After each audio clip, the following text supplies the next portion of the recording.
ಹೇಳ್ರಪ್ಪ ಹೇಳ್ರು. ಬಂಡಾಯದ ವಿಷಯಕ್ಕೆ ನೇರವಾಗಿ ಬಂದ್ಬಿಡೋಣ. B J P ಶಿಸ್ತಿನ ಪಕ್ಷ. ನಾನು ಹೇಳೋದು ಕರ್ನಾಟಕ ಬಿಟ್ಟು ಉಳಿದ ಕಡೆ ಅಪ್ಲೈ ಆಗ್ಬೋದು. ಕರ್ನಾಟಕದಲ್ಲಿ ಶಿಸ್ತಿನ ಪಕ್ಷ ಅಲ್ಲ ಇದು. ಪಾರ್ಟಿ ವಿತ್ ಡಿಫ್ರೆನ್ಸ್ ಅಂತೀರಿ ನೀವು. Party with so many differences. Why I don't understand. ಇಲ್ಲ, ಇದು ಬೇರೆ ಕಡೆನೂ ಕೂಡ ಈ ರೀತಿ ಬಣಗಳು ಎಲ್ಲ ಇದ್ದೇ ಇರುತ್ತೆ. ನೋಡಿ, ಮೂಲವಾಗಿ ನಾವು ಒಂದು ಪೊಲಿಟಿಕ್ಸಲ್ಲಿ ಒಂದು ಅರ್ಥ ಮಾಡ್ಕೊಳ್ಬೇಕು. ನಾನು ಹಿಂದೆನೂ ಹೇಳಿದ್ದೆ, ಆಸೆ ಇಲ್ಲದೆ ಇದ್ದವರು RSS ಅಲ್ಲಿ ಇರ್ತಾರೆ. ಓಕೆ, ಆಸೆ ಇರೋವಂಥವ್ರೆ BJPಲಿ ಇರೋದು ಅಥವಾ ಕಾಂಗ್ರೆಸ್ಸಲ್ಲಿ ಇರೋದು, JDS ಅಲ್ಲಿ ಇರೋದು. ಆಸೆ ಇದ್ದ ಕಡೆ ಸ್ಥಾನಮಾನದ ಮಹತ್ವಾಕಾಂಕ್ಷೆ ಇರುತ್ತೆ. ಅಂದರೆ ಇಲ್ಲಿ ಹೊಡೆದಾಟ ಇದ್ದೇ ಇರುತ್ತೆ. ಮತ್ತು ಇದು ಒಂದೇ ಒಂದು ಫೀಲ್ಡ್ ಏನು ಅಂತಂದರೆ ಇಲ್ಲಿ ಕ್ವಾಲಿಫಿಕೇಷನೇ ಬೇಡ. ಯಾವನ್ ಬೇಕಾದ್ರೂ ಆಗಿರಲ್ಲ, ಅವನು ಇದಕ್ಕೆ ಬರ್ಬೋದು. ಅವ್ನಿಗೆ ಏನೇನು ಕ್ವಾಲಿಫಿಕೇಷನ್ ಮಾಡಲ್ಲ. 3ನೇ ಕ್ಲಾಸ್ ಓದಿ, 4ನೇ ಕ್ಲಾಸ್ ಓದಲಿ, ಕಳ್ಳಿರಲಿ, ಭ್ರಷ್ಟ್ ಇರಲಿ, ರಿಯಲ್ ಎಸ್ಟೇಟಲ್ಲಿ ದುಡ್ಡು ಮಾಡಿರಲಿ, ಏನು ಬೇಕಾದ್ರೂ ಆಗಿರಲಿ, ಅವನಿಗೆ ಇಲ್ಲಿ ಅವಕಾಶ ಇದೆ. ಇಲ್ಲಿ ವಿಪುಲವಾದಂಥ ಅವಕಾಶಗಳಿದೆ. ಆಮೇಲೆ ಈ ಕಳ್ಳರು, ಸುಳ್ಳರು, ಭ್ರಷ್ಟರು, ಲಫಂಗರು ಎಲ್ಲ ಬಂದಾದ್ಮೇಲೆ ಹೋರಾಟ ಇದ್ದೇ ಇರುತ್ತಿದ್ದು. ಹಾಗಾಗಿ ಎಲ್ಲಾ ಪಕ್ಷಗಳಲ್ಲೂ ಕೂಡ ಇಟ್ಕೊಂಡು ಹೇಳ್ತಾ ಇದ್ದೀರಾ ಈ ಮಾತನ್ನ? ಜನರಲ್ ಆಗಿ ನಾನು ಹೇಳ್ತೀನಿ, ಎಲ್ಲ ಪಕ್ಷಗಳಲ್ಲೂ. ಈಗ ನೋಡಿ, ಕಾಂಗ್ರೆಸ್ ಪಕ್ಷದಲ್ಲೂ ಕೂಡ ಸಿದ್ದರಾಮಯ್ಯನವರು ಚೇರ್ ಎಳಿಬೇಕು ಅಂತ DK ಅವರು ಕಾಯ್ತಾ ಇದ್ದಾರೆ. ಆಯ್ತು, ಆಮೇಲೆ ಮಧ್ಯದಲ್ಲಿ ಇವರಿಬ್ಬರು ಹೊಡೆದಾಡ್ತದೆ ನನಗೆ ಎಲ್ಲಿ ಸಿಗುತ್ತೋ ಅಂತ ಪರಮೇಶ್ವರ್ ಅವರು, ಖರ್ಗೆ ಅವ್ರ ಮಗನೋ ಅಥವಾ ಇನ್ಯಾರೋ ಸತೀಶ್ ಜಾರಕಿಹೊಳಿ ಅವರು ಕಾಯ್ತಾ ಇದ್ದಾರೆ. ಅಂದರೆ ನೋಡಿ, ಇಲ್ಲಿ ಯಾರ್ದೋ ಒಬ್ಬರು ಲೀಡರ್ಶಿಪ್ಪನ್ನು ಒಪ್ಕೊಂಡು ಹೋಗೋವಂಥದ್ದು ಏನಿಲ್ಲ.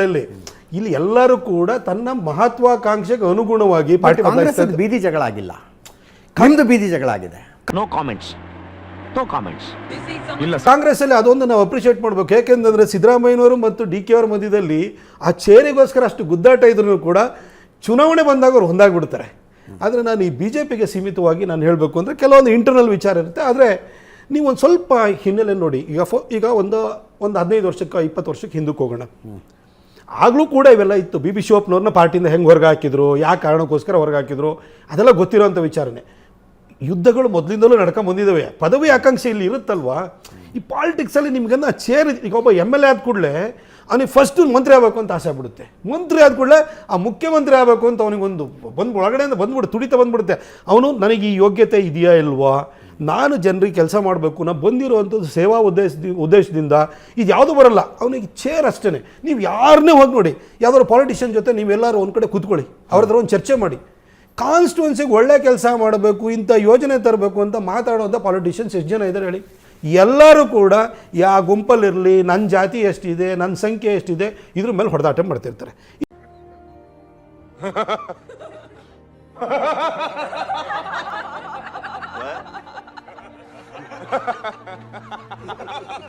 BJP ವಿಚಾರಕ್ಕೆ ನೇರವಾಗಿ ಬರೋದಾದರೆ, ಹಿಂದೆ ಅನಂತಕುಮಾರ್ ಸಾಹೇಬರು ಮತ್ತು ಯಡಿಯೂರಪ್ಪ ಸಾಹೇಬರು ಇಬ್ಬರು ಟಾಪ್ ಲೀಡರ್ಸ್ ಇದ್ದರು. ಪಾರ್ಟಿನ AK ಸುಬ್ಬಯ್ಯನವರು 1983 18 ಸೀಟನ್ನು BJPಗೆ ಗೆದ್ದುಕೊಟ್ಟಿದ್ರು. ಅದಾದ ನಂತರ AK ಸುಬ್ಬಯ್ಯನವರು ಪಾರ್ಟಿನ ಬಿಟ್ಟು ಹೋದರು. ಅವರು 1966 ಅವರು MLC ಆಗಿದ್ದರು. ಅವರು ಆನಂತರ ಅವರು ಪಾರ್ಟಿನ ಬಿಟ್ಟು ಹೋದ ನಂತರ ಅವರು ಫಸ್ಟು BJP ಅಧ್ಯಕ್ಷರು, ಸ್ಟೇಟದ ಅಧ್ಯಕ್ಷರು ಕೂಡ ಆಗಿದ್ದರು. ಆನಂತರ ಪಾರ್ಟಿನ ಬಿಟ್ಟು ಹೋದ ನಂತರ 85 ಚುನಾವಣೆ ಒಳಗಡೆ BJP ಕೇವಲ 2 ಸ್ಥಾನಕ್ಕೆ ಇಳಿದು ಹೋಯ್ತು. ಅವಾಗ ಅದರ ನಂತರ ಯಡಿಯೂರಪ್ಪ ಸಾಹೇಬರು ಪಾರ್ಟಿನ ಕಟ್ತಾ ಹೋದರು. ಅವರಿಗೆ ಭಾಳ ಜನ VS ಆಚಾರ್ಯ ಎಲ್ಲರೂ ಕೂಡ ಅವರಿಗೂ ಕೈ ಜೋಡಿಸಿ ಕೆಲಸವನ್ನು ಮಾಡಿದರು. ಅದಾದ ನಂತರ ಅನಂತಕುಮಾರ್ ಸಾಹೇಬರು ಎಮರ್ಜ್ ಆದರು. ಆಮೇಲೆ ಒಂದು ಹಂತಕ್ಕೆ ಬಂದಾದಮೇಲೆ ಅನಂತಕುಮಾರ್ ಸಾಹೇಬರು ಕೇಂದ್ರಕ್ಕೆ, ರಾಜ್ಯಕ್ಕೆ ಯಡಿಯೂರಪ್ಪ ಸಾಹೇಬರು ಅಂತ ಕ್ಲಿಯರ್ ಕಟ್ ಒಂಥರ ಡಿಮಾರ್ಕೇಶನ್ ಇತ್ತು. ಅವರು ಇಬ್ಬರು ಟಾಲೆಸ್ಟ್ ಲೀಡರ್ಸ್. ಯಾರಿಗೆ ಮನಸ್ಸಿತ್ತೋ ಇಲ್ಲೋ ಒಳಗಡೆ ನನಗೂ ಏನೋ ಒಂದು ನಾನು ಇಲ್ಲೇ ಇರಬೇಕು ಅಂತ ಆಸೆ ಇರ್ಬೋದು, ಅಥವಾ ಏನೇ ಇದ್ರೂ ಕೂಡ ಒಂದೇನು ಅಂತಂದರೆ ಗಡಿನ ನಿರ್ಧಾರ ಆಗೋಗ್ಬಿಡ್ತು. ಹಾಗಾಗಿ ಏನಾಯಿತು, ಯಡಿಯೂರಪ್ಪ ಸಾಹೇಬ್ರನ್ನ ಕಾರ್ಯಕರ್ತರಾದ ಎಲ್ಲರೂ ಅವ್ರನ್ನ ಮುಖ್ಯಮಂತ್ರಿ ಮಾಡಬೇಕು ಅಂತ ಹೋರಾಟ ಶುರುವಾಯಿತು. ಅನಂತಕುಮಾರ್ ಸಾಹೇಬರು ಅವ್ರ ಸಂಘಟನಾ ಚಾತುರ್ಯನೂ ಹಾಗೆ ಇತ್ತು. ಅವರೂ ಕೂಡ ಕೇಂದ್ರದಲ್ಲಿ ಅವರು ಮಂತ್ರಿ ಆದರು. ಅವರ ನೇತೃತ್ವದಲ್ಲಿ 2003 ನಂತರ ಅವರು ಅಧ್ಯಕ್ಷರಾದ ನಂತರ ಪಾರ್ಟಿಯನ್ನು ಅವ್ರು ಕಟ್ಟಿ 79 ಸೀಟಿಗೆ ತಗೊಂಡೋದ್ರು. ಇವತ್ತು ನಮ್ಮ ಪಾರ್ಟಿನಲ್ಲಿರುವಂತಹ ಕತ್ತಿ, ಕೋರೆ, ಕಾರಜೋಳ, ನೀವು ನಾರ್ತ್ ಕರ್ನಾಟಕದಲ್ಲಿ ಟಾಪ್ ಲೀಡರ್ಸ್ ಅಂತ ಯಾರ್ಯಾರಿದ್ದಾರೆ ಅವ್ರನ್ನೆಲ್ಲ ಕರ್ಕೊಂಬಂದಿದ್ದು ಅನಂತಕುಮಾರ್ ಸಾಹೇಬರು. ಅವ್ರಿಗೆ ಅಂಥ ಒಂದು ಆ ಭಾಗದವರಾಗಿದ್ದರು, ಕೇಂದ್ರದಲ್ಲಿ ಸಚಿವರಾಗಿದ್ದರು. ಆ ಸ್ಥಾನಬಲ ಅವ್ರು ಕೊಟ್ಟಿದ್ದ ಮಾತಿಗೆ ತಕ್ಕ ನಡ್ಕೊಳ್ತಾರೆ ಅನ್ನೋ ಒಂದು ಅವ್ರ ಮೇಲೆ ವಿಶ್ವಾಸದಿಂದಾಗಿ ಇವ್ರನ್ನೆಲ್ಲ ಕರ್ಕೊಂಬಂದಿದ್ರೆ BJP ಬೆಳೀತಿಲ್ಲ. ಅಂದರೆ 40ಕ್ಕೆ ಬಂದು ಸುಸ್ತಾಗಿ ಬಿದ್ದೋಗ್ಬಿಡ್ತೈತಿ. ಮುಂದಕ್ಕೆ ಹೋಗ್ತಾ ಇರಲಿಲ್ಲ. ಅನಂತಕುಮಾರ್ ಸಾಹೇಬರು 79 ತೊಗೊಂಡೋದ್ರು. ಆಮೇಲೆ ಮುಖ್ಯಮಂತ್ರಿ ಸ್ಥಾನದ ವಿಚಾರ ಬಂದು ಯಡಿಯೂರಪ್ಪ ಸಾಹೇಬರು ಮುಖ್ಯಮಂತ್ರಿ ಆದರು, ಅನಂತಕುಮಾರ್ ಸಾಹೇಬರು ಕೇಂದ್ರದಲ್ಲಿ ಇದ್ದರು. ಈಗ ಈ ಒಂದು ಬೆಳೆಯುವ ಹಂತದಲ್ಲಿ ಅವ್ರು ಭಾಳ ಜನ youngster, second generation of leaders, ಈಗ ಥರ್ಡ್ ಜನ್ರೇಷನ್ ಆಫ್ ಲೀಡರ್ಸು ಬಂದಿದ್ದಾರೆ. ಆ ಸೆಕೆಂಡ್ ಜನ್ರೇಷನ್ ಲೀಡರ್ಸ್ ಏನಾಗಿದ್ದಾರೆ, ಅನಂತಕುಮಾರ್ ಸಾಹೇಬರು ಇವತ್ತಿಲ್ಲ, ಯಡಿಯೂರಪ್ಪ ಸಾಹೇಬರು ರಾಜಕೀಯವಾಗಿ ನೇಪಥ್ಯಕ್ಕೆ ಸರಿಯುವಂಥ ಹಂತದಲ್ಲಿದ್ದಾರೆ. ಈಗ ನೆಕ್ಸ್ಟ್ ಯಾರು ಅನ್ನೋ ಪ್ರಶ್ನೆ ಬರುತ್ತೆ. ಹಾಗಾಗಿ ನಾವು ಅವ್ರ ಕೆಳಗಡೆಯಿಂದ ಪಾರ್ಟಿಗೆ ನಾವು 30 ವರ್ಷ ಮಣ್ಣು ಹೊತ್ತಿದ್ದೀವಿ, ನಾವು 35 ವರ್ಷ ಮಣ್ಣು ಹೊತ್ತಿದ್ದೀವಿ ಅಂತ ಅಂದ್ಕೊಂಡಿರೋರಿಗೆ ನಮಗೂ ಕೂಡ ಸಮಾನ ಅವಕಾಶಗಳು ಬೇಕು ಅಂತ ಅವ್ರಿಗೆ ಅನಿಸುತ್ತೆ. ಅನ್ನಿಸಿದಾಗ ಈ ರೀತಿ ನಾಯಕತ್ವಕ್ಕೋಸ್ಕರ ಹೋರಾಟ ನಡೀತದೆ, ಎಲ್ಲ ಪಕ್ಷಗಳಲ್ಲೂ ನಡೆಯುವಂಥದ್ದೇ. ಸೊ ಟ್ರಾನ್ಸಿಷನ್ ಪೀರಿಯಡ್ ಅಂತೀರಿ. ಹಾಗಾಗಿ ಇದನ್ನ ಯಾವ ರೀತಿ ಸರಿದೂಗಿಸ್ಕೊಂಡು ಹೋಗ್ತಾರೆ ಇದ್ರ ಮೇಲೆ ಇದು ಡಿಪೆಂಡ್ ಆಗುತ್ತೆ. ಈಗ ರಾಜಕಾರಣದಲ್ಲಿ ಆಸೆ ಇಟ್ಕೊಳ್ಬೇಡ, ಮಹತ್ವಾಕಾಂಕ್ಷೆ ಇಟ್ಕೊಳ್ಬೇಡ, ಸ್ಥಾನದ ಬಗ್ಗೆ ನೀ ಗುರಿ ಇಟ್ಕೋಬೇಡ ಅಂತ ಹೇಳೋಕ್ಕಾಗಲ್ಲ. ಇಲ್ಲಿ 1966ರಲ್ಲಿ ಎ.ಕೆ. ಸುಬ್ಬಯ್ಯನವರು MLC ಆಗಬೇಕಾದ್ರೆ ಅವನೇನು ಇನ್ವೆಸ್ಟ್ಮೆಂಟ್ ಮಾಡಿದ್ರು, ದುಡ್ಡಿದ್ದವ್ರು ಬಂದ್ರೆ. BJPಲಿ ಏನೂ ಇಲ್ಲದೆ ಇದ್ರು, ಹಾಕಕ್ಕೆ ಹವಾಯಿ ಚಪ್ಪಲಿ ಇಲ್ಲದೆ ಇದ್ದವರೇ ಜಾಸ್ತಿ ಇದ್ದರು. ಅವರೆಲ್ಲ ಬಂದು ಪಾರ್ಟಿ ಕಟ್ಟಲಿಲ್ವಾ?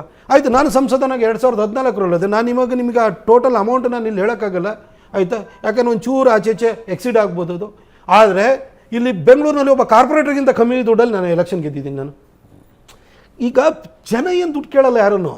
ಆದರೆ ಇವತ್ತು ಹೆಂಗಾಗೋಗ್ಬಿಟ್ಟಿದೆ ಅಂತಂದರೆ, ನೀವು ಅಯೋಗ್ಯರನ್ನು ತಗೊಂಬಂದು ದಂಡಿಗೆ ಕೂರಿಸ್ಬೇಕು ಅಂತಂದರೆ 50 ಕೋಟಿ ಚೆಲ್ತಾನೆ ಅಂತ, ಇದು ಮಾನದಂಡದಿಂದ ಬಂದಿದೆ. ಹಾಗಾಗಿ ಇದರಲ್ಲಿ ಹೊಡೆದಾಟ, ಕಲಹ ಎಲ್ಲ ಪಾರ್ಟಿಯಲ್ಲೂ ಇದ್ದೇ ಇರುತ್ತೆ. ಇದನ್ನು ನೀವೇನು ಮಾಡೋಕ್ಕಾಗಲ್ಲ. ಇವತ್ತು ನಾವು ಏನು ಅಂತಂದರೆ, ನಮ್ಮ ಹಿರಿಯ ರಾಜಕಾರಣಿಗಳಾಗಿರ್ತಾರಲ್ಲ ಅವರು ಅದನ್ನು ಯಾವ ರೀತಿ ನಿಭಾಯಿಸ್ಕೊಂಡು ಹೋಗ್ತಾರೆ. ಈಗ ನಮ್ಮಲ್ಲಿ ಕಾರ್ಯಕರ್ತರಿಂದ ಪ್ರತಿಯೊಬ್ಬ ನಮ್ಮ ಕಾರ್ಯಕರ್ತರು ಯಡಿಯೂರಪ್ಪ ಸಾಹೇಬರನ್ನ ಅಪ್ಪಾಜಿ ಅಂತ ಕರೀತಾರೆ. ಅಂದರೆ ತಂದೆ ಸ್ಥಾನದಲ್ಲಿ ಇಟ್ಕೊಂಡು ಕರೀತಾರೆ. ಈಗ ನಿಮಗೆಲ್ಲ ನೋಡಿ, ಈಗ ಮಹಾರಾಷ್ಟ್ರದಲ್ಲಿ ಹೋದರೆ ಏಕನಾಥ್ ಶಿಂದೆ ಅವರಿಗೆ ಸಾಹೇಬ್ ಅಂತಾರೆ. ಅಂದರೆ ನಿಮಗೆ ಯಾರನ್ನೊಬ್ರನ್ನ ತಂದೆ ಸ್ಥಾನದಲ್ಲೋ ಅಥವಾ ಅವ್ರದ್ದು ಒಂದು ಪ್ರೊಟೆಕ್ಟರ್ ಆ ಥರ ಒಂದು ಸ್ಥಾನದಲ್ಲಿ ಯಾಕೆ ಇಟ್ಕೊಂಡಿರ್ತಾರೆ ಅಂತಂದರೆ, ಒಬ್ಬ ಕಾರ್ಯಕರ್ತರನ್ನು ಕೂಡ ಅವ್ರ ಕಾರ್ಯಕರ್ತ ನಮ್ಮ ಸಾಹೇಬ್ರನ್ನ, ಯಡಿಯೂರಪ್ಪ ಸಾಹೇಬ್ರನ್ನ ಅಪ್ಪಾಜಿ ಅಂತ ಕರೀತಾರೆ. ಯಾಕೆ ಅಂತಂದರೆ ಅವರು ತಂದೆ ಥರ ಆಶೀರ್ವಾದನೂ ಮಾಡ್ತಾರೆ, ಅಭಯವನ್ನೂ ಕೊಡ್ತಾರೆ ಅನ್ನೋ ಆಶಾ ಭಾವನೆಯಿಂದ ನಮಗೂ ರಾಜಕೀಯವಾಗಿ ನಮ್ಮನ್ನು ಕೈ ಹಿಡಿದು ಬೆಳೆಸ್ತಾರೆ. ಅವರನ್ನು ಬೇರೆಯವರು ಹೇಗೆ ಕೈ ಹಿಡಿದು ಬೆಳೆಸಿದ್ರು ಅದೇ ಥರ ನಮ್ಮನ್ನು ಬೆಳೆಸ್ತಾರೆ ಅನ್ನೋ ಒಂದು ಆಶಾಭಾವನೆಯಿಂದ ಅವ್ರೇನು ಮಾಡ್ತಾರೆ, ಯಾರಿಗಾರು ಸಾಹೇಬ್ರೆ ಆಗಿರ್ತಾರೆ, ಕೆಲವ್ರನ್ನ ಸಾಹೇಬ್ರು ಮಾಡ್ಕೊಳ್ತಾರೆ, ಕೆಲವೊಬ್ಬರನ್ನ ಅಪ್ಪಾಜಿ ಅಂತಾರೆ. ಇವಾಗ ನಮ್ಮಲ್ಲಿ ಹಿರಿಯರು ಯಾರಿದ್ದಾರೆ ಅವರು ಈ ಒಂದು ಸಂದರ್ಭದಲ್ಲಿ ಹೇಗೆ ಸರಿದೂಗಿಸ್ಕೊಂಡು ಹೋಗ್ಬೋದು ಅನ್ನೋದನ್ನು ಅವರು ಯೋಚನೆ ಮಾಡಬೇಕು. ಅವರು ತಂದೆ ಸ್ಥಾನದಲ್ಲಿ, ಮನೆಯ ಯಜಮಾನನ ಸ್ಥಾನದಲ್ಲಿ ನಿಂತ್ಕೊಂಡು ಎಲ್ಲರಿಗೂ ಸಮಾನ ಅವಕಾಶಗಳು, ಸಮಾನ ಸ್ಥಾನಮಾನಗಳು ಅಥವಾ ಸಮಾಧಾನದ ಮಾತುಗಳು ಇವು ಮುಖಾಂತರ ಕರ್ಕೊಂಡು ಹೋಗ್ಬೇಕು. ಅವ್ರ ಕಡೆಯಿಂದ ಅಷ್ಟು ಸಲ ಅಪ್ರೋಚ್ ಮಾಡ್ತಿದ್ದಾರೆ ರೀ. ಮನೆಗೆ ಬರ್ತೀನಿ ಅಂದರೆ ಯತ್ನಾಳ್ ಮನೆಗೆ ಬರಬೇಡ ಅಂತ ಹೇಳ್ತಾರೆ ವಿಜಯೇಂದ್ರನ್ಗೆ. ಇದು ಬಗೆಹರಿಯೋದಕ್ಕಾಗತ್ತೆ? ಇದು ಒನ್ ಸೈಡ್ ಲವ್ ಆದರೆ ಹೆಂಗಿದು? ಇಲ್ಲ, ಇದು ಆ್ಯಕ್ಚುಲಿ ಚೆನ್ನಾಗಿರೋದು. ನಾನು ನೋಡಿ ಕೆಲವೊಂದು ಭಾಳ ಸೀನಿಯರ್ ಮೋಸ್ಟ್ ರಾಜಕಾರಣಿಗಳ ಬಗ್ಗೆ ನಾನು ಕಾಮೆಂಟ್ ಮಾಡೋಕ್ಕೆ ಹೋಗಲ್ಲ. ಈಗ ನಾನು BJP ಬಂದು 10 ವರ್ಷ ಆಯಿತು. ಈಗ ಇವ್ರದ್ದು ಹಳೇದು 25-30 ವರ್ಷದವು ಏನೇನು ಇವ್ರ ಮಧ್ಯದಲ್ಲಿ ಇದಾವೋ, ಒಂದ್ ಸ್ವಲ್ಪ ಕರುಣೆ ಇರ್ಲಿ. ಇದೆ ಇದೆ ಇದೆ. ಕೈ ಮುಗಿದು ಬೇಡ್ತೀನಿ, ಕರುಣೆ ಇರ್ಲಿ. ಪ್ರೀತಿ ಇದೆ, ಈ ತರ ಪ್ರೀತಿ ಇದೆ, ಕರುಣೆ ಇಲ್ಲ. ಅಥವಾ ಅದು ನನಗೆ ಗೊತ್ತಿರಲ್ಲ ಈ ವಿಚಾರ. ಹಾಗಾಗಿ ಬಹಳ ಸರಿ ಏನಾಗುತ್ತೆ ಅಂತಂದರೆ, ಮನುಷ್ಯ ಯಾವಾಗ ರೊಚ್ಚಿಗೆ ಹೇಳ್ತಾನೆ ಹೇಳಿ, ಅವನ ಸ್ವಾಭಿಮಾನಕ್ಕೆ ಪೆಟ್ಟಾದಾಗ, ಅವ್ನು ಯಾರೇ ಸಣ್ಣ ಮನುಷ್ಯನಾಗಿರಲಿ, ಅವನ ಸ್ವಾಭಿಮಾನಕ್ಕೆ ಪೆಟ್ಟಾದಾಗ ಅವನೇನು ಮಾಡ್ತಾನೆ, ಅವನಿಗೆ ಅದೇನು ಹುಲಿನೇ ಇರ್ಬೋದು, ನಾವೊಂದು ಇಲಿನೇ ಇರ್ಬೋದು, ಹುಲಿಗೆ ಅಟ್ಲೀಸ್ಟ್ ಆ ಹುಲಿನ ಸಾಯ್ಸೋಕ್ಕಾಗದೇ ಇದ್ರು ಕೂಡ ಕೆರೆಯಕಾರ ಆಗುತ್ತೆ ಅಂತ ಬೈಬಲ್ ಬೀಳ್ತಾರೆ. ಸ್ವಾಭಿಮಾನಕ್ಕೋಸ್ಕರ ಫೈಟ್ ಮಾಡ್ತಿರ್ತಾರೆ. ಪಾಲಿಟಿಕ್ಸಲ್ಲಿ ಭಾಳ ಸರಿನೂ ಕೂಡ ಎಲ್ಲೋ ಒಂದು ಸರಿ ಯಾರೋ ಏನೋ ಮಾಡಿದಾರೋ ಈ ಥರದ್ದೆಲ್ಲ ಇರ್ತವೆ, ನಮಗೆ ಗೊತ್ತಿಲ್ಲ. ಆಮೇಲೆ ಮೋರವರು ನಾನು ಯಾವ ಪಾಲಿಟಿಷಿಯನ್ಸ್ ಜೊತೆ ಹೋಗಿ ನಾನು ಕೂತ್ಕೊಂಡು ನಾನು ಅವ್ರ ಹತ್ರ ಈ ಥರ ಚರ್ಚೆ ಮಾಡೋವಂಥದ್ದು ನಾನು ಯಾವ ಅಭ್ಯಾಸನೂ ಇಟ್ಕೊಂಡಿಲ್ಲ ಅಷ್ಟೇ.